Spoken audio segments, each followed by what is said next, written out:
And we will start the meeting here in just a second because we're at 1:58 p.m. Central Time, and that gives us a minute and change until the other folks come in.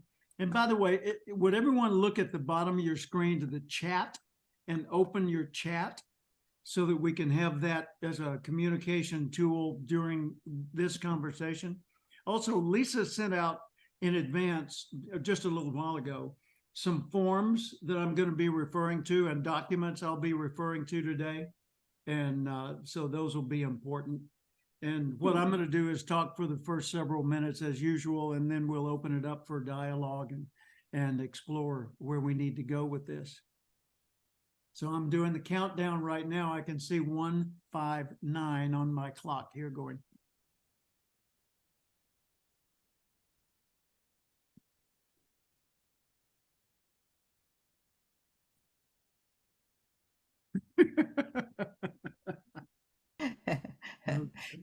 You're on. I'm on. It is 2 p.m. Central Time in the United States of America. Proud to be an American and proud to be with all of you, and look forward to talking with all of you who tune into this later and see the replay of it. Today is September 1st. September 1st is ReThinking Day. Why would that be? Well, I decided years ago to go to a goal-setting workshop in Little Rock, Arkansas in August 28th of 1974. I've told some of you about this in the past, but when I went to the workshop, it was called Adventures and Attitudes, and it was a goal-setting workshop. So I did the goal setting, and I set a goal. It says, where do you want to be 5 years from now? And so I used September 1st because that was just 3 days hence as my target. And I said, okay, 5 years from now, I want to be a national expert in the field of personal growth. I had no reason to believe that was possible. As you know, I was a clerk at the Housing Authority in Little Rock, had never set a goal in my life, didn't have a college degree, didn't have money or connections or any of the things that people go with. So a year later, because of setting that goal and being fanatical about getting involved in the personal development field through the USJC's Junior Chamber of Commerce, I had gone to like 100 JC's meetings on top of the ones I had already attended in the year or two prior to that. And I got offered the job of senior program manager in charge of individual development, which means leadership training program manager at the USJC's national headquarters in Tulsa, Oklahoma. And I took the job. My interview was coincidentally, or maybe not, August 28th, 1975. Now remember, I had no credentials a year ago and still had no credentials, but I had experience, lots and lots of experience, what totaled over a 2-year period, 400 JC's meetings at local chapters, you know, little gatherings in people's living rooms or in a fire station or a barber shop or a log cabin, literally, by Coleman lantern light one night, and also convention meetings where there were 200 or 300 in the audience. So I'd been to all these JC meetings all over the state of Arkansas, and that's what got me qualified for that interview to come on board at the USJC's national headquarters. And the job started on September the 1st, September the 1st, 1975. So I thought, this is going to be a notable day in my life. I'm going to make this, hey, Jason, and Robin, make this a turning point day in my life every year, September 1st. And I'm going to use it to rethink. One of my mentors, 1977, Joe Willard, general agent of Mass Mutual Life Insurance Company in Tulsa, Oklahoma. It's still my dear friend today and mentor for that matter. Joe said to me, Jim, I want you to leave the USJC's headquarters and I want you to come aboard at the Mass Mutual Life Insurance Agency and be my confidant and my training director for my 19 agents, because I want us to become one of the leading agencies in the nation out of 125 agencies. Hi, Mike. And I said, well, Joe, I don't want an insurance career. He said, I know you want to be a professional speaker and author and, you know, do what Earl Nightingale does. I said, that's correct. He said, well, you got to do it somewhere. So why don't you move into the penthouse suite that we just leased here in Tulsa, Oklahoma, and become my sort of director of staff. And so you'll be my advisor and confidant, and you'll conduct the training sessions for the agents, and you'll be the goal setting coach and you know, their go-to guy. And I said, okay. Well, I was there for 6 years, and that opened every kind of door for me you can imagine. And I went from being a brand new, wet behind the ears professional speaker full-time in 1977 to doing 120 talks a year, flying all over the nation, wrote a book, wrote another book, got elected to the board of the National Speakers Association, ended up doing, gosh, well, now 3,500 paid speeches literally all over the world, and served as president of the National Speakers Association, won all those awards that you've known about. But for the record, Golden Gavel Award from Toastmasters International, Cavett Award from the National Speakers Association, inducted in the Sales and Marketing Hall of Fame in London, Professional Speakers Hall of Fame, CPAE, Council of Peers Award for Excellence, National Speakers Association, and a TED Talk with 2.7 million views at last count. What? Rosy cheek redneck kid from Little Rock, Arkansas with no college degree? That's not possible. Well, yeah, it is. And September 1st was my target date for the goal. And September is my birth month. So this is my birthday month, and I'm going to turn 77, which is lucky sevens, later this month, September 29th. So every year I follow Joe Willer's advice. Here's his advice. And Joe is from originally Amherst, Texas, which of course is right near the metropolis of Muleshoe. And Joe still speaks to this day with a Texas drawl. And he calls me JC, Jim Cathcart, of course. Also, I was at the USJCs when he and I met. He says, JC, he said, you know, there ought to be one time a year, every year, where you just stop and think about everything in your life and see if you'd still make that same decision today. And I said, you know what, Joe, that's a pretty good thought. So I made September 1 Rethinking Day, and it has been all these years. And I heartily recommend it to you. And a couple of key points on this. If every year you have a day, it doesn't have to be September 1st, but choose one you like.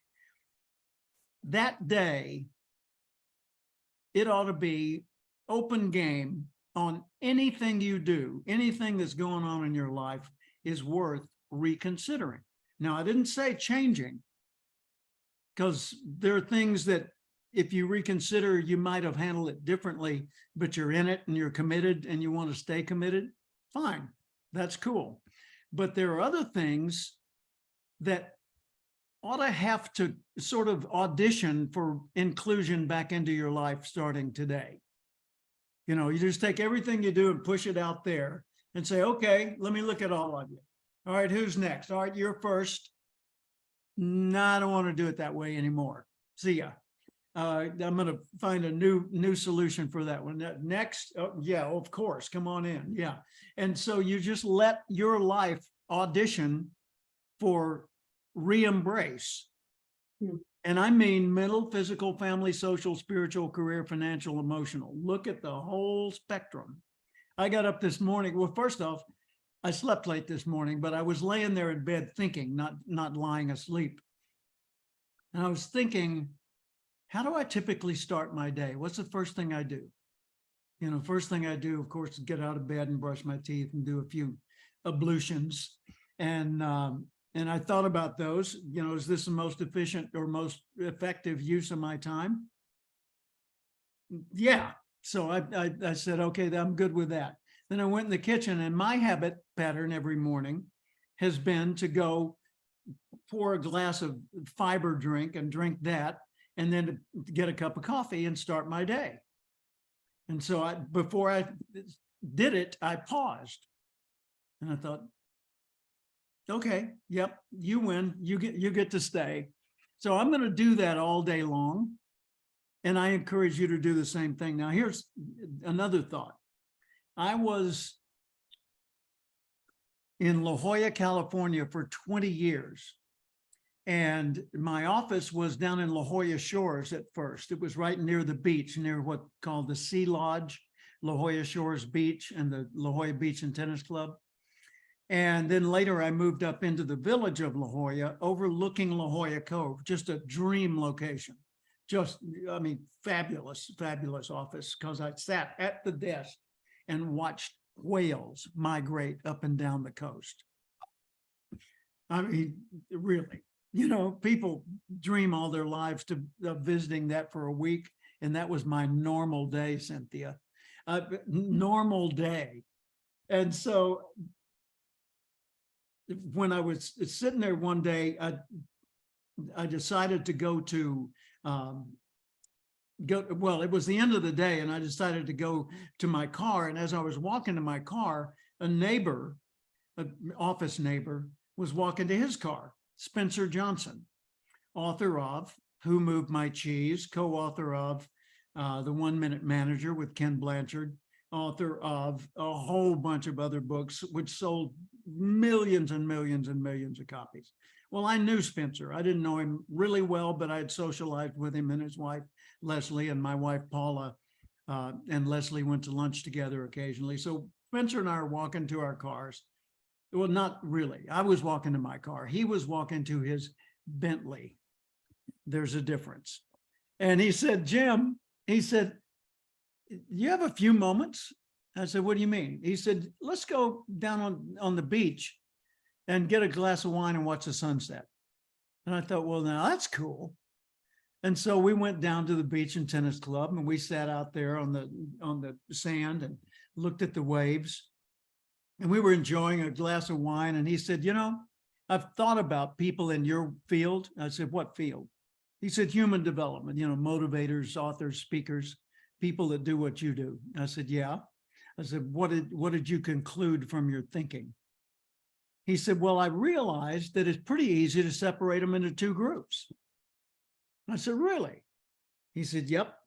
There's one group that working really hard and diligently, and they're structured and disciplined and all that. And they've got, if he were saying it today, he'd say they've got ClickFunnels on their website, and they, everything's going through High Level or Infusionsoft or one of those things. And they've got all the books they've written and the awards and the roles that they've played and the committees they've served on and so forth. And, they're doing the work.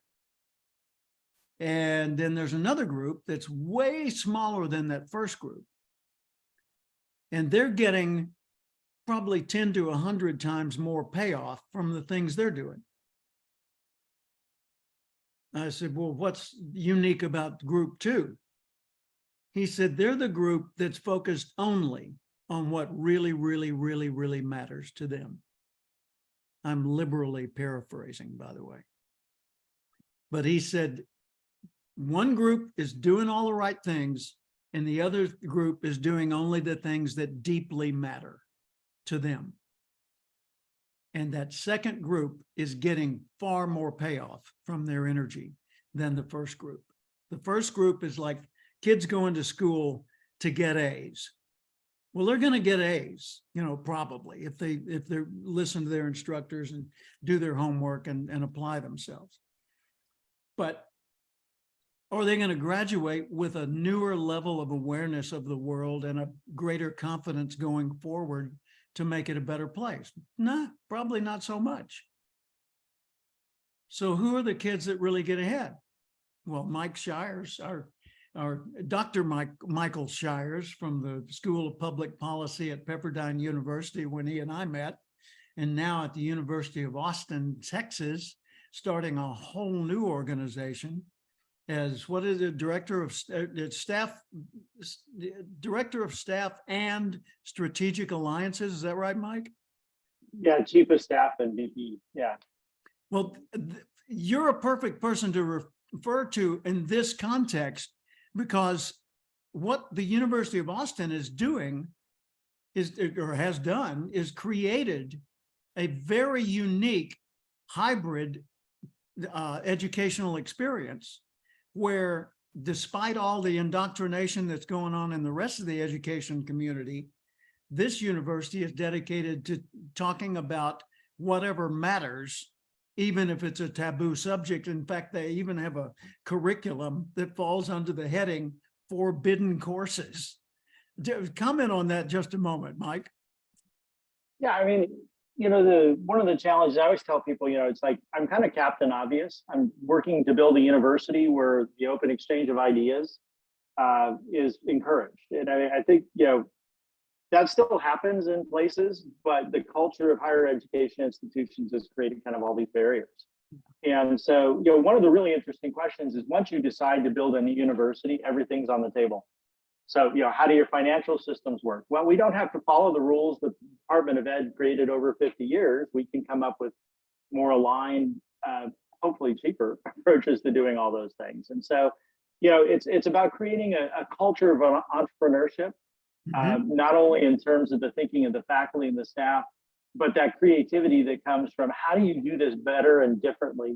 It doesn't have to be totally new, but how do you do this better than it's been done before? Yeah. And in some cases, how do you do new things? It may be that an ancient practice is the best way to do something, because some of those ancient practices that have survived throughout time did so for a reason. Yeah, it's not old school, it's fundamental scientific or philosophical or whatever principles, and that's why they work, right?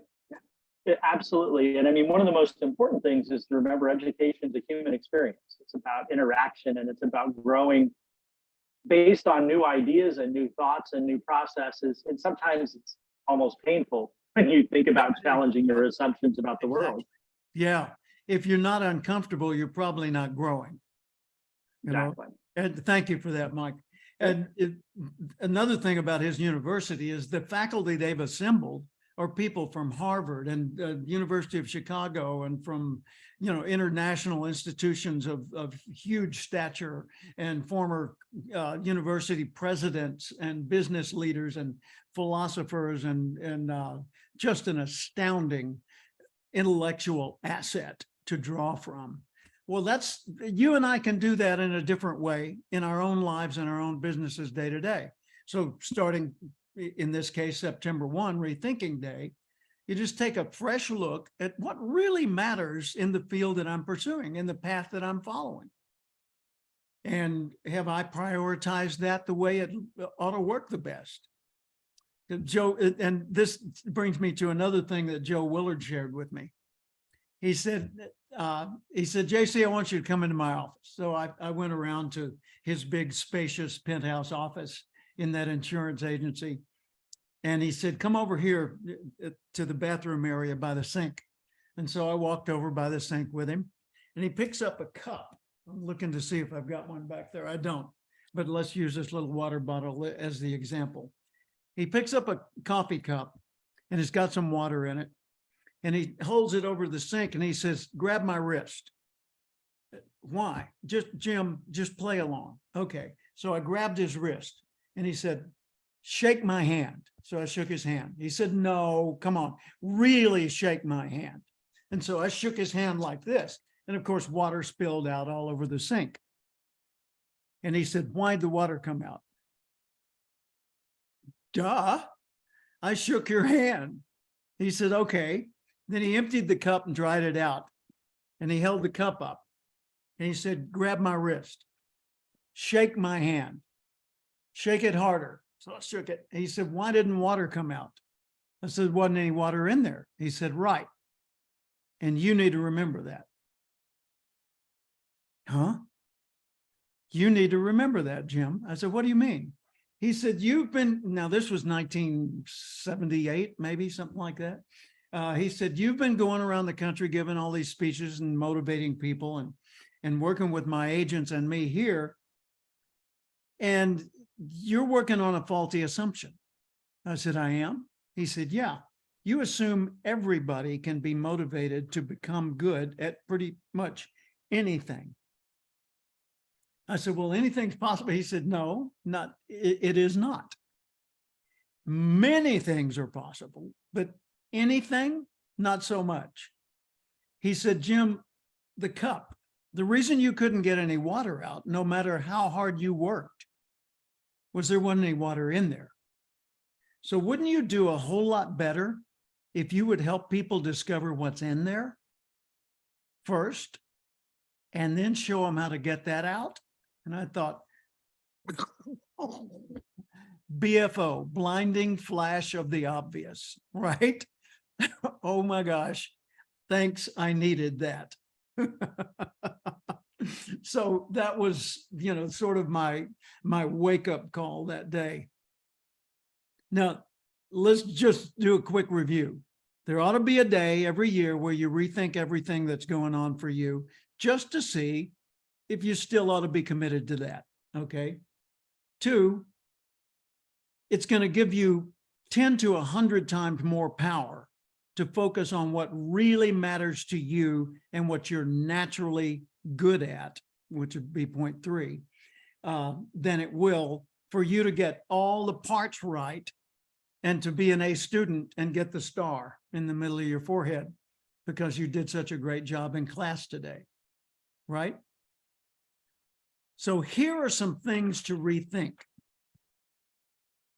This is something I sent out back in 2022. And I don't think any of you got a copy of this, but basically this sheet, I'll summarize it for you because it's fairly short. In rethinking, number 1, rethink your goals and dreams. Do you still want what you wanted previously, say last month or even last year? Rethink your goals and dreams. Just because it's a goal doesn't mean you still have to work on it. If it matters to you, then I'd say still work on it, please. Okay. And by the way, some people like to do this one day at a time, block out a week. And I do this myself between Christmas and New Year's. I take that sort of empty week when no business is being transacted by most organizations. And on the first day, I rethink goals and dreams. On the second day, I rethink my values and beliefs. What do I believe and what really deeply matters to me? Am I living by the standards that I say matter to me?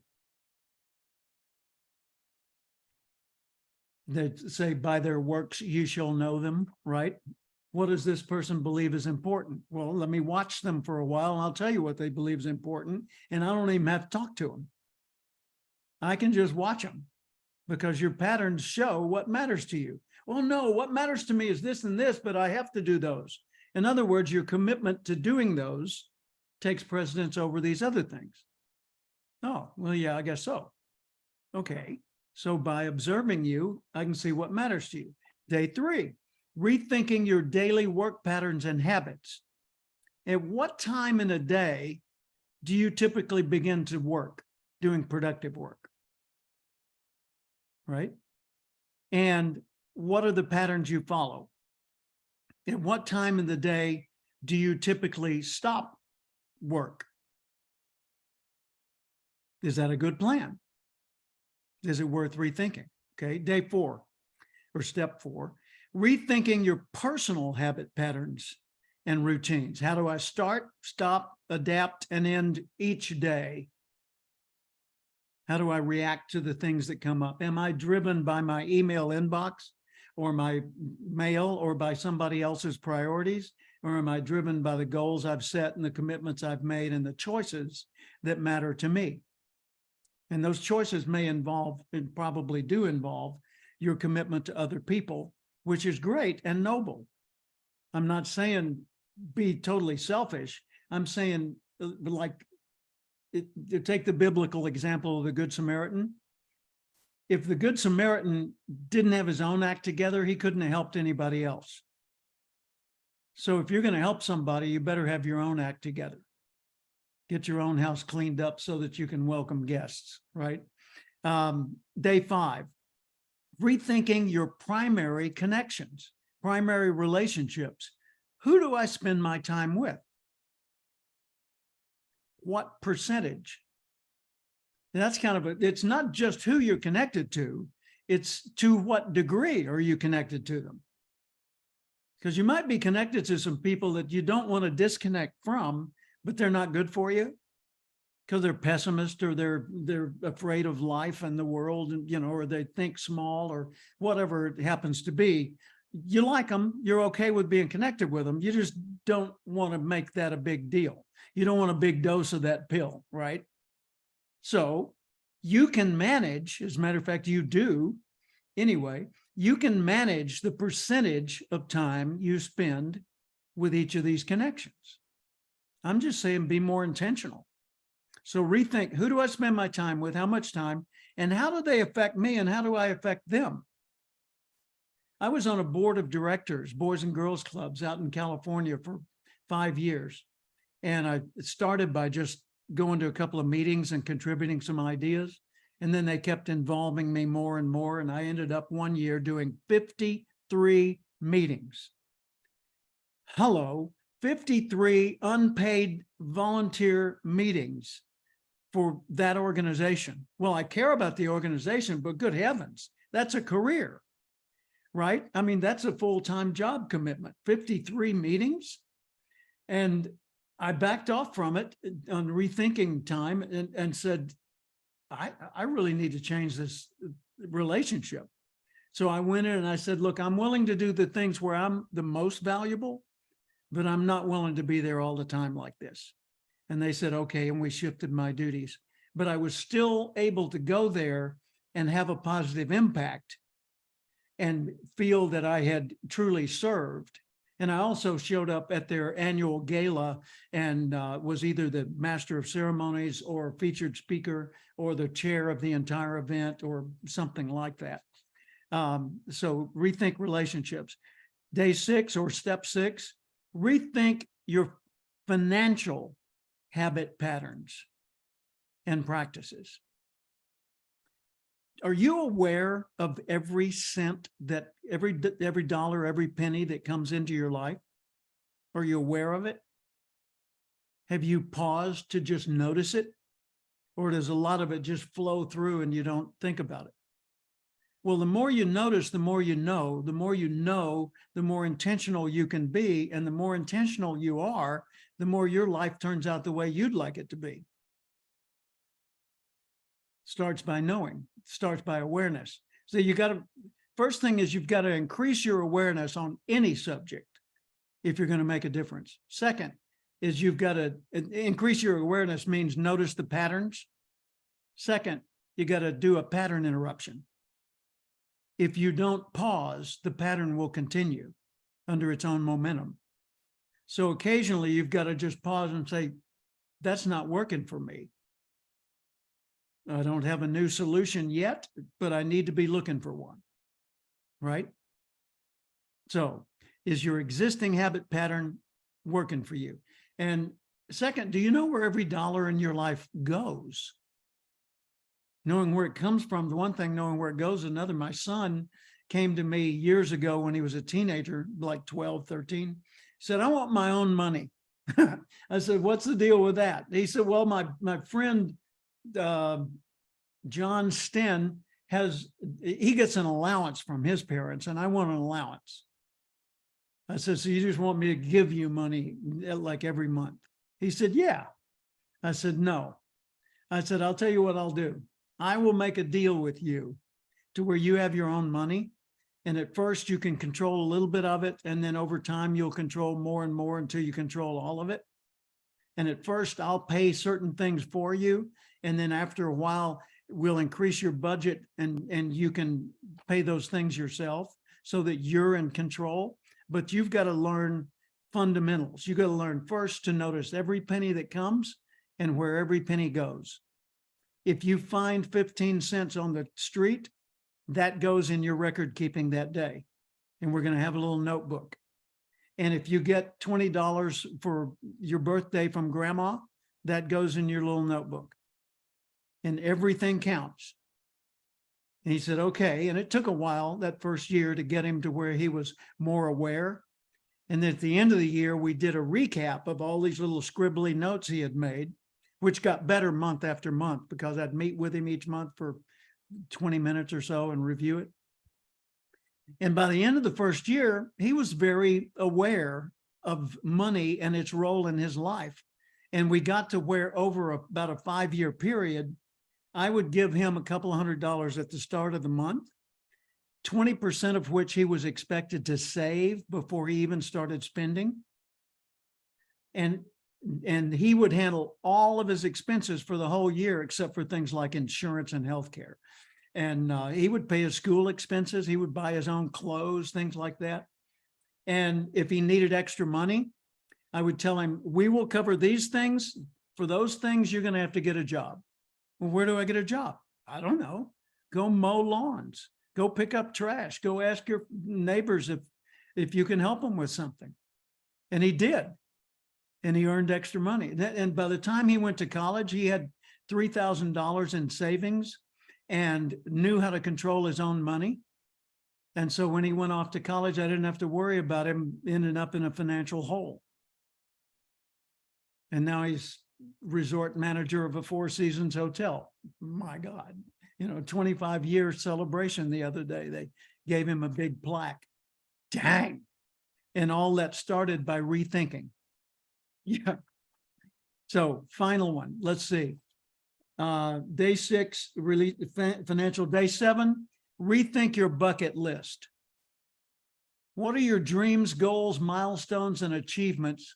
The ones that you're really dreaming of and the ones that matter to you for a lifetime.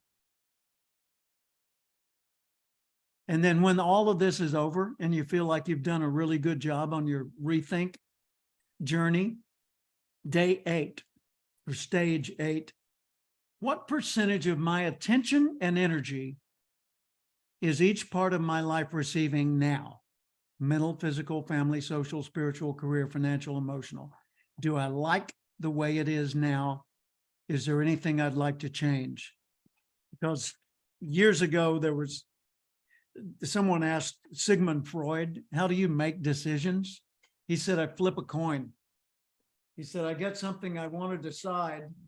And I ask myself, what are my options? And I get it down to one option and I choose a coin and I flip it. Heads, it's going to be A, and tails, it'll be B. And I look at it, let's say it turns up heads. I say, how do I feel about that decision? And if I don't like it, I go with tails. In other words, I don't feel bound by some random process like flipping a coin, but I use it as a tool to get me to the next stage of certainty. And I thought that's pretty darn savvy. That was a good idea. Now, let me throw it over to you. I've dumped a lot of profound thoughts on you here. Let's open it up for dialogue. I'd love to hear your reactions and comments and questions about this. Not everybody at once. Now calm down. Well, it's a perfect time. It's a perfect time. I'm redoing my life right now. It's September 1, and I will have to sit down this weekend and hit 1 through 8 and see where I am. I'm excited to find out. Thank you for that. Everything's changed. Cynthia's an author and a podcaster, and I was on her show twice now, and we just had a delightful time getting together through her podcast. I appreciate that. And by the way, Lisa sent you each some forms, documents in advance of this. And one of those is a start, stop, expand, contract, just a worksheet. And what it leads you through is a thought process of what is there that I need to stop doing altogether? Like I need to stop hanging out with so-and-so across the street that's planning a terrorist attack, because I don't think it's going to be good for my reputation. Or I need to stop jogging in that direction because that's where that vicious dog is. I'll jog this way for a change. What do I need to stop? That's just a duh. And what do I need to start? Even if it's awkward and I don't know how to do it yet, just begin in the little microns, a teeny bit at a time, what they call atomic habits in the recent popular book, right? So what little tiny micro habits could I begin to cultivate today until they're strong enough to be part of my pattern on their own? And then another thing that's included in the handouts is your top 1%. You know, in my Mentor Minutes book, I subtitled it, Reach the Top 1% of Any Field You Choose. And that's the book that kind of complements the Going Pro program. It has the future. There you go. Thank you, Cynthia. It has the future you exercise in it. And the 1% thing, go Robin, there you go. And I'll wait while everybody else goes and gets a copy. No. The 1%, I was thinking, you know, I've reached the top 1% of the speaking profession on multiple occasions. If you look at income the speakers have, number of speeches they're giving, number of places where their articles are published, or number of magazine covers, number of things they're featured in, major platforms, big deals like opening keynote speaker for Toastmasters International or opening speaker for $1 Million Roundtable, things like that. Speaking at the United Nations, you know, all these things. I've done those things over the years. So there have been times when I could literally prove that I was in the top 1% of the top 1% of the professional speakers in America, assuming there are about 10,000 of them, and about 3,000 of those are members of the National Speakers Association. But I haven't been there to stay. You know, I hadn't been like a Tony Robbins where I became a celebrity and transcended the speaking business, and my name became like Dale Carnegie and some of those others that's lasted through all time. But still, I've reached from starting with nothing particular except ambition, the top of the profession. In banking, when I was a young, newly married guy, I had been working at the clerk level, entry level, just above it, basically, in a bank in Little Rock, Arkansas. It's where I met my wife, and I'd been a teller and been a errand boy, or what they called a transit runner. Fast forward about 7 or 8 years, I was on the executive faculty of the American Bankers Association, teaching new bank presidents how to run the people side of the human factor in their banks. Gad, talk about a quantum leap. And I've done the same thing in a couple of other smaller categories. The smaller the category, the easier it is to reach the top 1% rapidly. And so that's what that form is about. It's a form for you to look at the path you've chosen and say, okay, in my chosen field, what category do I most want to focus on? And how do I reach the top 1%? Well, first, what is the category, and what constitutes the top 1%? Is it just income? Is it acknowledgement, recognition, fame factor? Is it your clout, your influencer score online, whatever it happens to be? Look at the things, the criterion that comprise top 1% for you. So I think you'll find that a very useful exercise. And then I put an article in there that I found online that says, in the various states of the United States right now, what do the top 1% wage earners earn? And it shows, and that's pretty cool. So you can use those as tools to help you in this process. Now, again, let me throw it over to you. Well, first up, I'm going to take Janelle's question here in a second, and then I want to introduce you to Jason Tharp.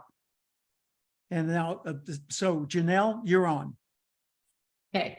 So yeah, I'm like Cynthia, I'm like, okay, took my notes. I'm gonna break this down. This will be super useful. Thank you, Jim. You bet.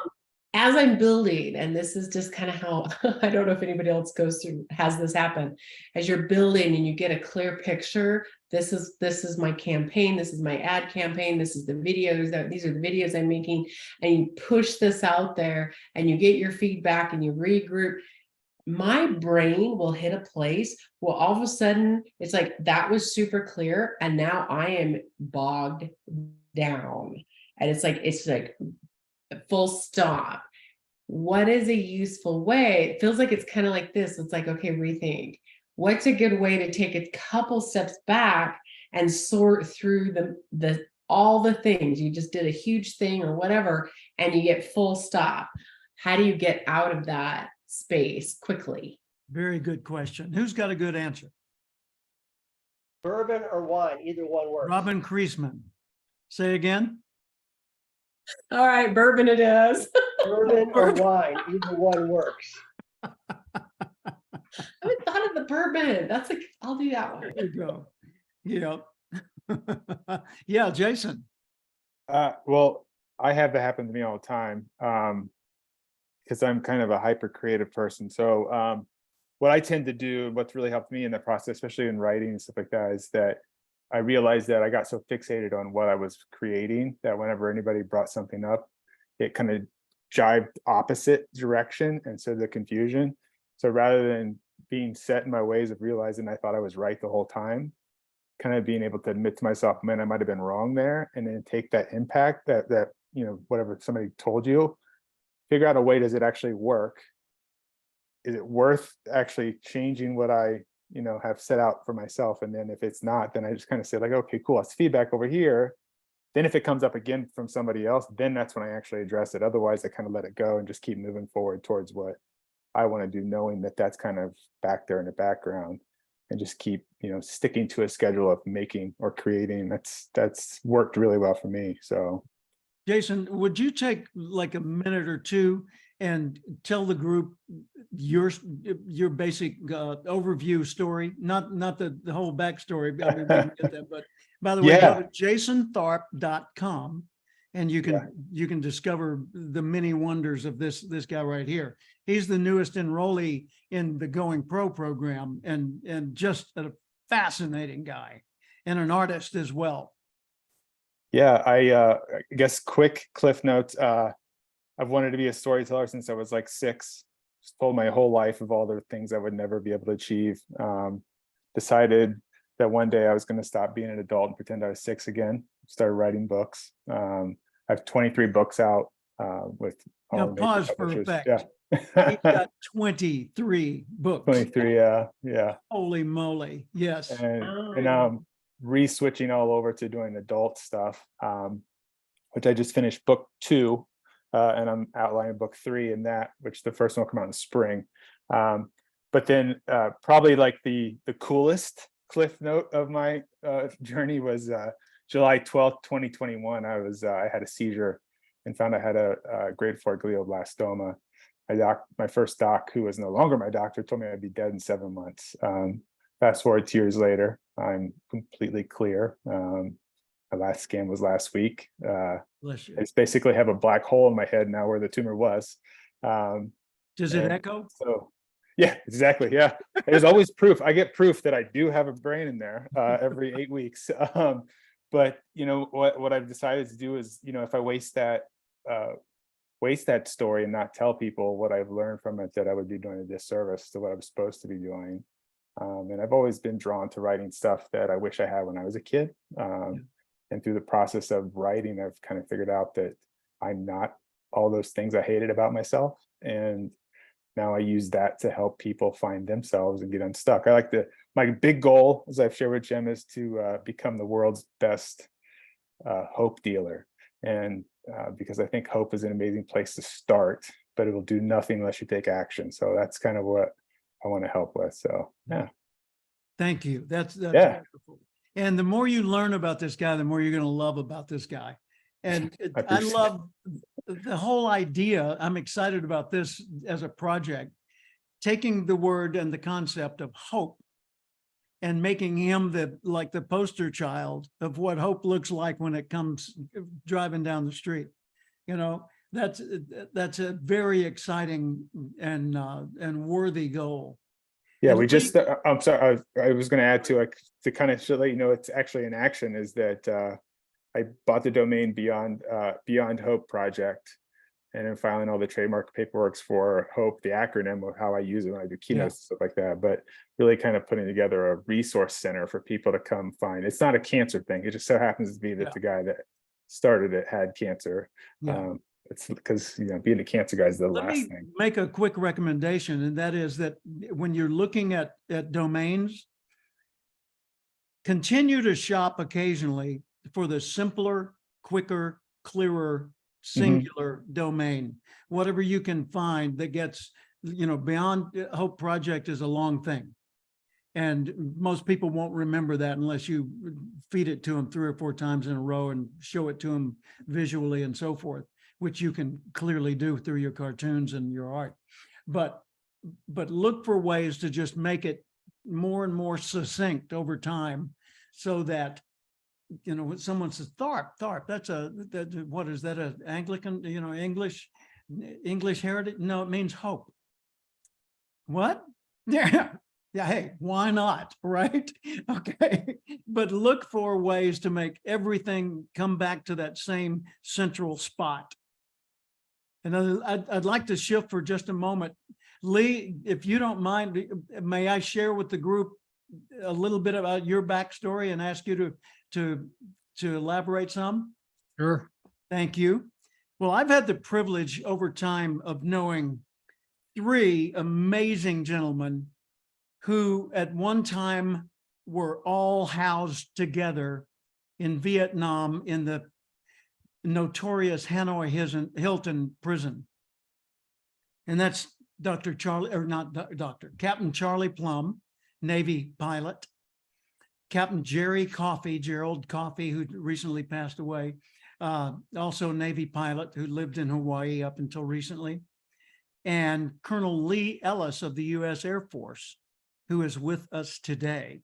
And Lee and a friend of mine, Greg Godek, who's a author, professional writer, co-authored this book, Captured by Love, about the backstories of the relationships between the prisoners and their families back home. And it's a very inspiring book, and it's new, and I recommend strongly that each of you gets a copy, because that's going to be something you can sit and read one story at a time and just let your heart glow, and you'll be laughing, you'll be crying, you'll be just going, oh, you know, and you'll be inspired. So Lee, just a quick overview of your story and what you're doing today. Yeah, thank you, Jim. You just said something about domains, and that one is POW Romance. Pretty easy to remember. Yeah. POWromance.com, and you can read about all the couples. You can download the first 50 pages of the book, which includes the first 2 stories, so you can jump into that, and there's links where you can buy the book too. So, you know, there's so many things that have been said today that have been so wonderful, and I have been I'm so glad that I'm on here with you guys, because I'm at a point in my life where I've got so many things going on, I can't stay focused.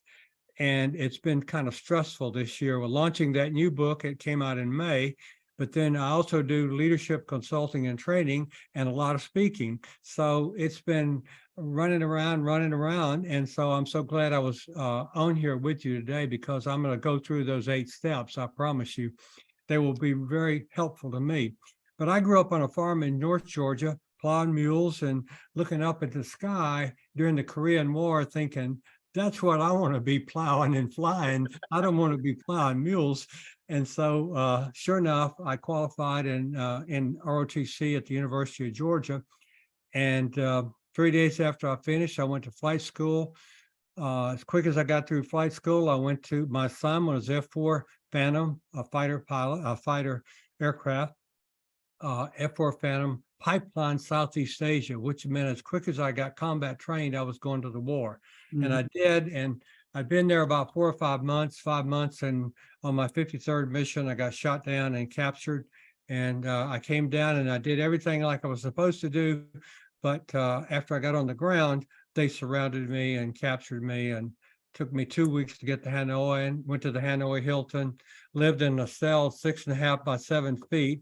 That's 6 inches wider than that, foot deeper than that, with 3 other guys for 8 months. Then I went to another camp for 2 years, and then I came back to the Hanoi Hilton and lived with 52 guys for the next couple of years. And by that time, though, the torture had stopped, mainly because of what the wives and families, mainly the POW MI wives, had done to change the policy of the U.S. government and get them to put pressure on Hanoi to follow their Geneva conventions, where they had signed about treatment of POWs. And when that torture stopped, we started working on becoming healthy, getting over our anger, our bitterness, our shame, our guilt, and locked up and with 52 guys in the same cell with no walls, just one big room for almost 2 years. You have to grow more healthy. Fortunately, we had a lot of good folks, and we came home. We came home so healthy, and of course, we got a great welcome home because they'd become aware of us. And the POWs have less PTSD than the combat veterans who fought 1 year, and we were there 5, 6, 7, 8 years. Pause for a moment. Because of those Pause relationships. for a moment. Yeah. That's one of the most powerful statements in the world. Here are people who were mutilated and abused and humiliated and spat upon, and a whole lot worse than that, for 5 years, and in some cases 7. And they come home and they're healthy and they've got less PTSD than the combat soldiers. How is that possible? Well, it's possible because of what the pressure they put on them. And when Ho Chi Minh died in fall of '69, they stopped the torture, and it became more live and let live. And in that live and let live, brothers got together and we started working to get healthy. We started learning. I studied Spanish, French, and German. I got fluent in Spanish and French. You I'd had studied friends in college Spanish, French, and German in prison. at the same time. Yeah, Yeah. for 2 years. Fellow prisoners. I got fluent in Spanish, fluent in French, and had a 2,000 word vocabulary in German. We had Monday, Wednesday class, Friday classes, Tuesday, Thursday, Saturday classes, 3 hours in the morning, 2 hours in the afternoon. We had Toastmasters, informal on Tuesday night and formal on Thursday night. I mean, we got so organized and going in there. We stayed busy. We did a lot of athletic training and sit-ups and push-ups and chin-ups outside. When we go out there, there was a 2x4 or a beam there, and we'd pull up on it. And so what happened was we learned to be authentic. And somebody said something about this a while ago about believing in yourself. And when you live with 52 people who are pretty strong fighter pilots, okay, big egos and all that, we all are. But when you live with them, you can't pretend. You have to be who you are, because they're going to see the good and the bad and the ugly. And that helped us grow healthier and healthier and healthier, so that we are confident, but we're also very humble and we can be vulnerable. Wow. Thank you. That was profound. I mean, yeah, thank you for that. Thank you very much, Lee. We've been very blessed. Yep. By the way, I want you to look around this room that we're in, and I want you to think about those of you, especially who have been in on all these Going Pro meetings and the Experts Academy meetings over the past few years. I would say this one so far may well be the #1 most valuable one we've ever done. What do you think? Lisa, Robin, what do you, yeah, Brian? I mean, this is some serious mega value. By the way, hadn't heard the lovely voice of Sandy Go in Santa Barbara, California yet. Sandy, how are you? Great. We just got back from Kauai visiting our, celebrating our grandson's 3rd birthday. So Outstanding. we're adjusting to coming back. Yeah. And Sandy's company is Memorable Marketing. So she does marketing consulting and puts on events, and she's very Santa Barbara centric. And so she puts on events there like Small Business Festival and such. She's got an event coming up where they're doing through a professional photographer doing a photo shoot for branding and packaging and that kind of thing for the local area folks. And Sandy and I've been a speaker at her events, and we've known each other for a long time. Of course, my son manages a hotel and resort right there in Santa Barbara where she lives. So that's kind of cool. Yeah. Yep. And let's see, gosh, Robin, you want to drop some pearls of wisdom on us here in the waning minutes? We've got like 7 minutes left in the program today. Well, I agree. This has been inspirational in a lot of ways. Obviously, your 8 steps that you were talking about, that very similar to what I'm doing with John Mitchell, as you know, and his thinking process. And so, Jason, my wife, is going through cancer right now. She's doing well, but I understand a little bit of that concern and that worry. But buddy, I love your hope mentality. My goodness, that's so inspiring, and it's so needed. Yes, and I like the idea, Jim, that therapist equals hope. I love that. That's great. And Lee, wow, dude, you blow me away. I cannot believe your mindset and your perspective, having gone through all of that torture and that terror, that fright, that fear, that unknown, not only what's happening with you, but your family at home and what they must be going through and thinking about. That's so heroic, buddy. And I admire you greatly. And I love that you're out there telling your story. Very, very cool. Very cool. And Claudia, you mentioned something in a comment to Jim when he was talking about the banking. You mentioned in the comments that they need a new customer service program. And I said, I'm working on it. Well, I'm about to launch my new presentation, my new keynote Monday, which, Jim, I've tweaked a little bit. It's back to the Rockstar Customer Experience. Good. Backstage on how to wow, win, and retain customers for life. And so I have been crafting emails, cold emails, if you will.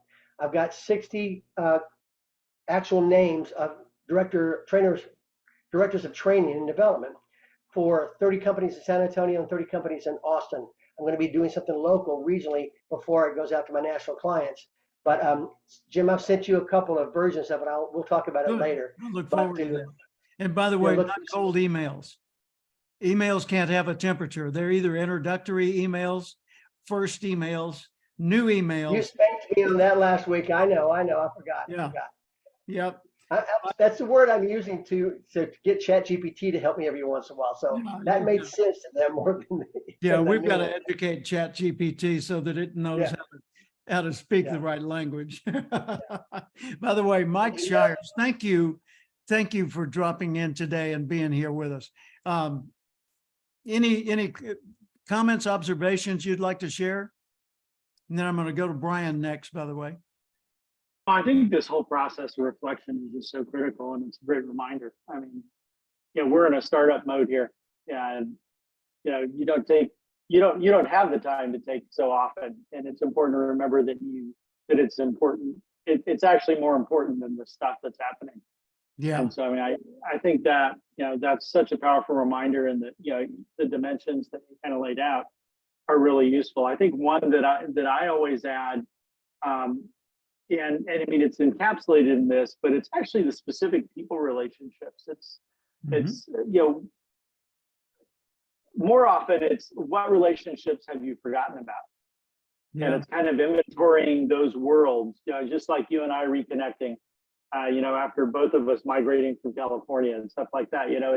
It's those worlds that you've kind of lost contact with just because new circumstances have arisen. I think that's, to me, that people part of it is always such a powerful reminder, because when you rebuild those relationships, not only are you reconnecting with kind of your own history and their history, but you're also kind of recentering yourself on, it's not all about the here and now. It's about this progression over time.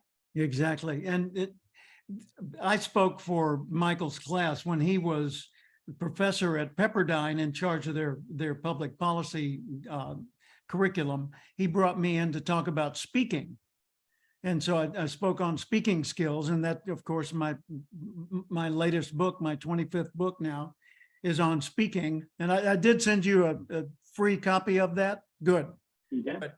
And by the way, Lee, you've got a copy that I gave you in person, but if you want a digital copy, you can go to free.cathcart.com, just 2 words, free.cathcart.com, and download a copy of that. So you've got 2.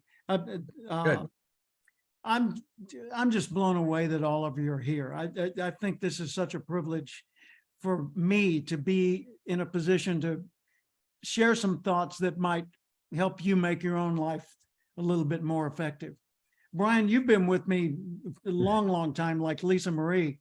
Any observations or comments as we're wrapping up today?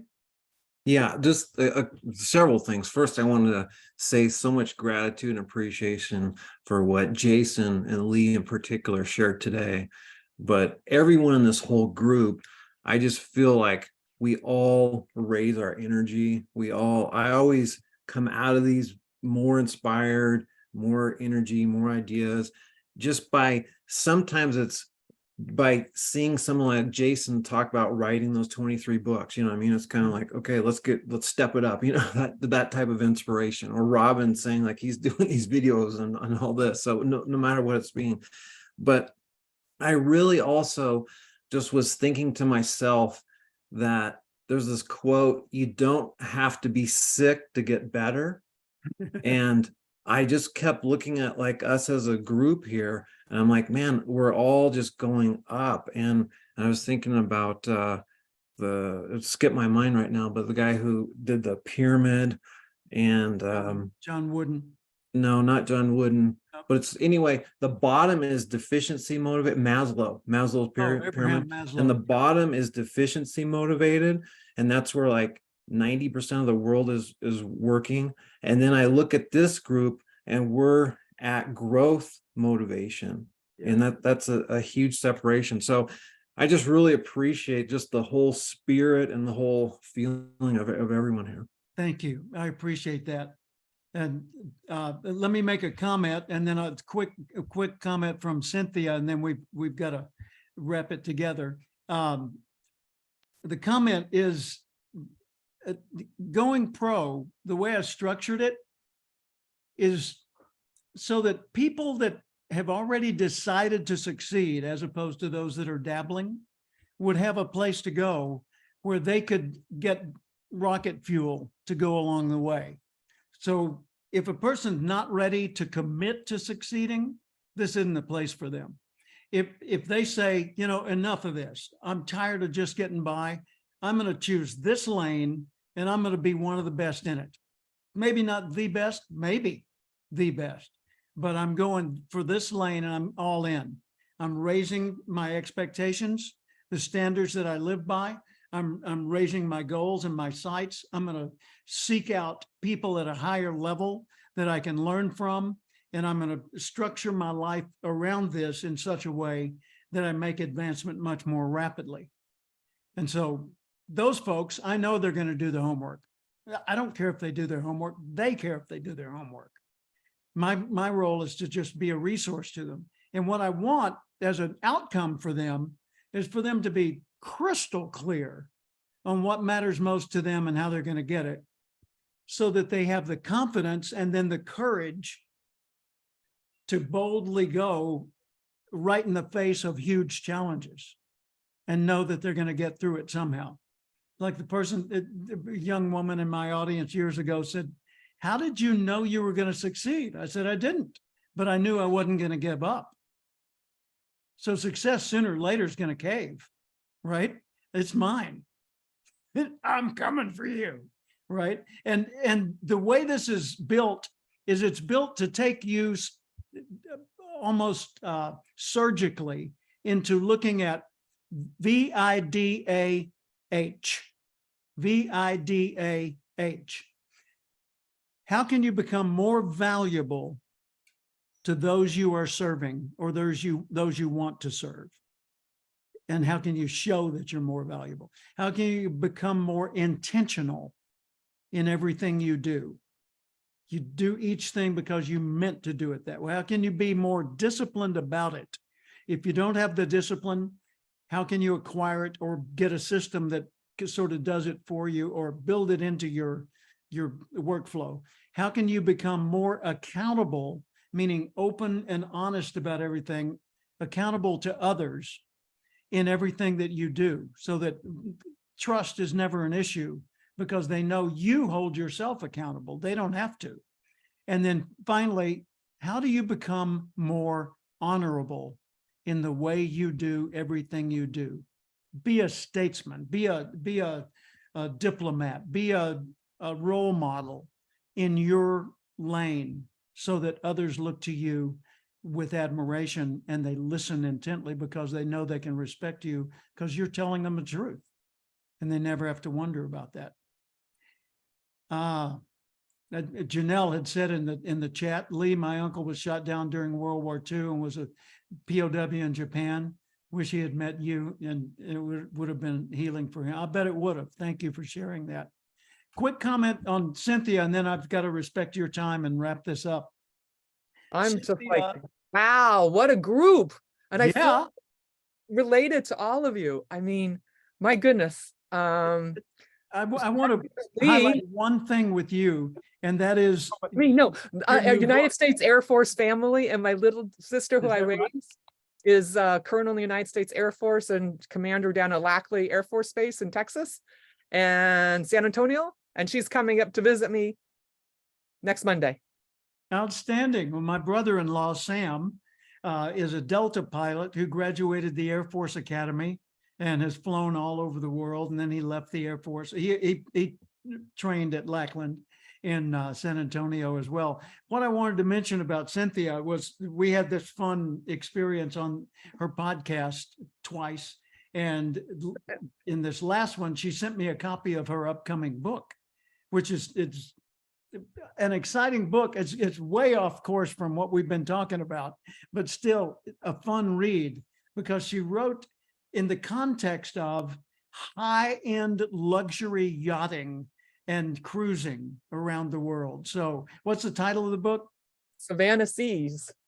Savannah, as in Savannah, Georgia, Savannah Seas, S-E-A-S. So watch for that. And the name again is Cynthia Mannion. There you And go. other book got the Amazon Gold bestseller list. So that's Black Pearl. Outstanding. Well, thank you for that. And thank Well, you. no, thank you Before for the you book. close, Yeah. Jim, everybody, the forms, if you did or didn't get them, are on the Facebook page. And just remember, we're here the first Friday of every month at 2 p.m. Central Time. And we're here every Friday for Ask Jim at 2 p.m. Reach out to me if you need anything. Thank you.